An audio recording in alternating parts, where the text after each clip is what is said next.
Well, this is Business Nigeria now. Let's bring you up to speed with some developments outside the country as Asian stocks rode a global rally today, making broad gains as oil prices steadied at lower levels not seen since before Russia's invasion of Ukraine, though China was an exception as weak data signaled more pressure on the COVID-hit economy. MSCI's Broadex Index of Asia-Pacific shares outside Japan rose 0.57%, while Australia's ASX 200 gained 1.6%. Japan's Nikkei jumped at 1.18%, breaking through the 28,000 psychological barrier for the first time this month, as domestic exporters saw a boost from the weaker yen.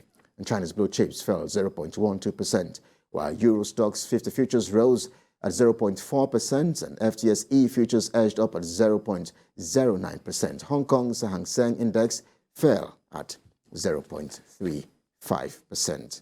In the United Kingdom, new Prime Minister Liz Truss has promised to cap soaring consumer power bills and promote new sources of energy in an expected £100 billion plus package designed to limit the economic shock caused by the war in Ukraine. Now, with UK facing a lengthy recession sparked by a near quadrupling of household energy bills, Prime Minister Truss has disclosed that she will take immediate action to protect consumers and businesses in the UK. The move will mark a major turnaround from a leader who had ruled out handouts during her campaign to succeed former Prime Minister Boris Johnson, who has been forced to act to stop families falling into destitution and businesses from going bust.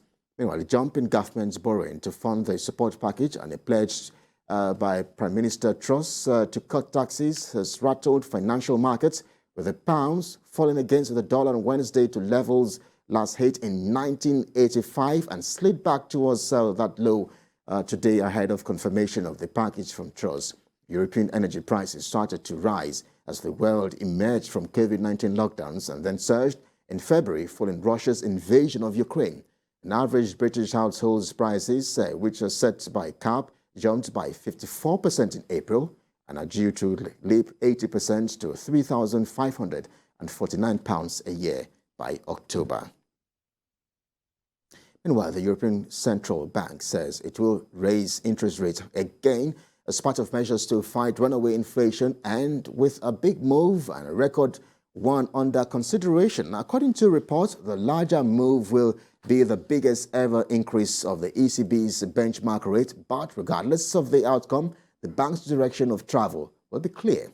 Concerned that the sky-high inflation is getting increasingly entrenched, policymakers are scrambling to keep a lead on the bloc's most damaging bout of price growth in nearly half a century as it eats up household savings and weighs on businesses' output. And ultimately, the choice will be between a 50 and 75 basis point increase in the 0% deposit rate, with expectations now leaning towards a bigger increase, but not with full conviction. The ECB announces its policy decision and presents the new economic projections earlier, followed by President Christine Lagarde's news conference.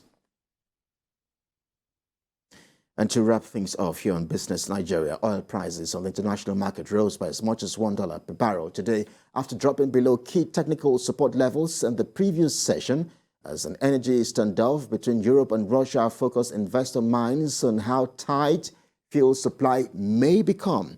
U.S. West Texas Intermediate Crude offers $81.41 per barrel, recording a 0.65% price decline. And Brent Crude recorded a downward price margin of 0.69%, now selling at $87.39 per barrel. And BONNY LIGHT is selling at $91.29 per barrel, with a price drop of 3.69%. And for the OPEC basket, crude oil dealers sell at $99.84 per barrel, with a price surge of 0.62%.